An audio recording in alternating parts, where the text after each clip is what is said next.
Hi friends, and welcome to day 2 of lesson 24, but day 3 of multiplying fractions by whole numbers.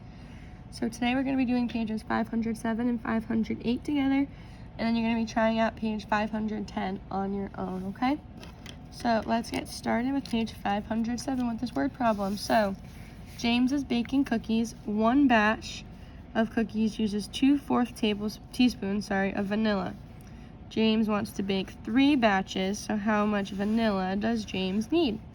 So that means we're going to be multiplying 2/4 times 3, because one batch is 2/4, and he wants to make 3 batches, okay? So we're going to be multiplying 3 times the 2/4 teaspoons needed for each serving. And we're going to follow the same strategies, okay? So first strategy, we're going to make an area model. And then the second strategy, we're just going to multiply it out, okay? So we need 3 models of 2/4. So I'm going to draw 3 rectangles for my area models. And then I'm going to divide each one in 2/4. And each one is going to have 2/4 shaded.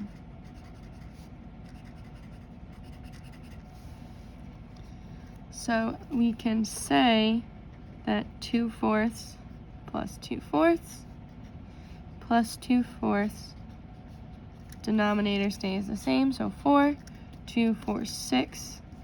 So 3 times 2/4 is equal to 6/4. Okay? Now, we could do the repeated addition, right? However, we could also just multiply, so we can say 3 times 2/4. 3 times 2 is 6. 4 times nothing is 4. If it's helpful to see it lined up perfectly, you can also just put this 3 over a 1. It means the exact same thing. Then multiply by 2/4. Top, 3 times 2 is 6. Bottom, 1 times 4 is 4. So James needs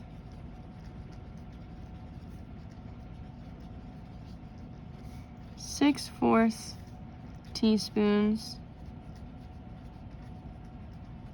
of vanilla. So as you can see, 2 different strategies here, but we still got the same answer, okay? And then we could also switch this 6/4 into a mixed number, right? So if we have 6/4, we have 1, 2, 3. Let's just show it in an area model. And we have 6 shaded in, 1, 2, 3, 4, 5, 6. We have 1 whole plus 2/4. So 6/4 is equal to 1 2/4. And again, this is just changing the improper fraction into a mixed number, okay? So both are completely correct, but if they ask you on a quiz to put it in a mixed number, this is what you can do, okay? So now let's review what we just did on page 508. If you have any questions, please pause here. If you need to pause to write anything down, also okay. If not, we're just going to look through the models on page 508, and then you'll be on your own to try 510. So this picture shows 1/4 teaspoons for 3 batches, right? So there's 6 of them, so meaning batch 1 would equal 2/4, right? Batch 2 would equal 2/4, which is what the problem tells us, and then 2/4. So they're just showing you with the teaspoons though. So each batch has a buddy. Oops.